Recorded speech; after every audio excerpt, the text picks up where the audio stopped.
Hello MavMind Collective, and welcome to another episode of the Hypnosales Show.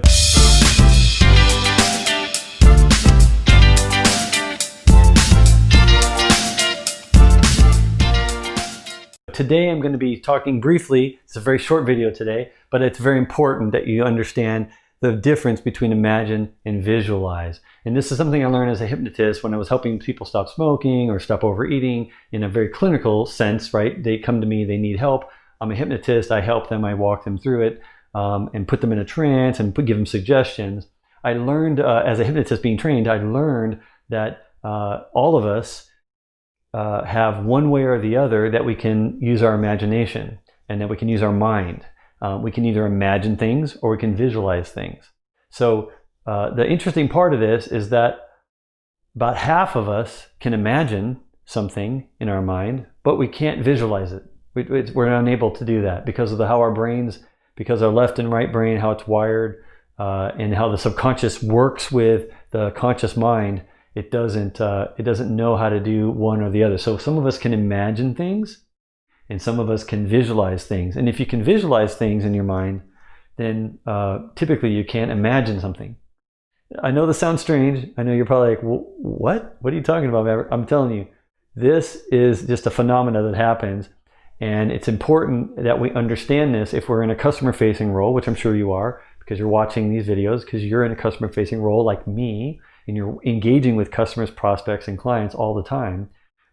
Just understand that they too can either do one or the other, but they can't do both. They can either imagine or they can visualize. So in other words, they can picture it, visualize a picture of it in their mind, but they can't imagine. The other people, the other half of us, can imagine, but if you say visualize, we don't know what that means. So what that means is at the subconscious level, if you say imagine, and that's to someone who can't imagine, they're going to delete out what you're going to say. They're not going to relate to what you're saying. Okay? If you say visualize, however, they'll know exactly what you mean and they can start to visualize. Now, I don't know, it's a phenomena, so I don't know if it's really the same thing. It's just we refer to it differently, maybe. But nonetheless, the word itself has meaning to half the people. This word has meaning to the other half of the people. So if you're used to saying, hey, imagine for a moment that blank, imagine for a moment blank, you have to realize you're only reaching half the people that you're talking to. If you have a call with 10 people, 5 of them can imagine, the other 5 are like, I don't know I can't really do what you're asking me to do. And they're going to disengage, they're going to disassociate, it's going to set a fight or flight kind of mechanism where they're going to start checking emails or whatever, because they don't relate to imagining things. If you say visualize for a moment in your mind that blank, using the product, or visualize this, or picture this. You can say picture this too. Visualize or picture something in your mind. Understand that out of 10 people on a call, 5 of them will be able to do it. The other 5 are going to check emails. So the easiest way to do it is to hedge your communication bet, which I talk about a lot, hedging your communication bet, to make sure you reach out to all 10 people or all the people on your call or in your meeting that you're having, is you say imagine or visualize. You put a Boolean in there. So you just say imagine or visualize. Now you've been noticing that in my other videos, I say this a lot to you. I'm using the same communication technique with you in my videos.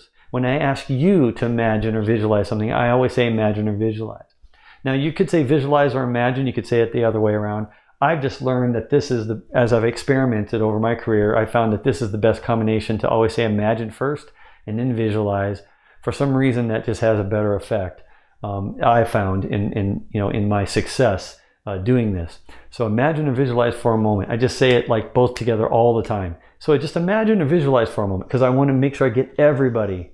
There's no one left out, and they all come along with me. And those that imagine will imagine what I'm saying. Those that can visualize or picture, they will visualize or picture what I'm saying. And if you think about it, if I'm saying it to you, do you think one or the other is a preference for you? Do you think one or the other makes more sense to you? Do you think you can both imagine and visualize? Maybe you can, but I have strong evidence and my own experience that says you probably lean towards one or the other. And so do your customers, clients, and prospects. They also lean towards one or the other. So from now on, I'm going to ask you to start saying imagine or visualize anytime you want them to imagine something or visualize something. Say it together, imagine or visualize, and see if that doesn't start getting more, causing more engagement, invoking more engagement from the clients, all your prospects, especially in the larger meetings that you're in there. They're going to engage with you more because you're talking their language, you're speaking the way they like to be spoken to. They can relate to these words, one or the other word, and so they all feel included. They all feel included, and that's the best outcome you can have for any customer-facing meeting you're having, is everyone feeling included. So I know this was helpful. I know this was short, but please share this with other people if you think it's valuable, and leave comments if you think that there's something there, or questions you might have about this or whatever. Or if you use it, let me know if you're using this and how it changes the dynamics of your meeting. You might find more success by doing it like I have, and like many others I've trained on this particular technique. So again, subconsciously, we only relate to one. You need to use both starting now. My name is Maverick. This has been the Hypnosales Show episode, short one, but nonetheless an episode, and I will see you on the next Hypnosales Show episode. For now, it's time for you to scroll on to the next video if you want.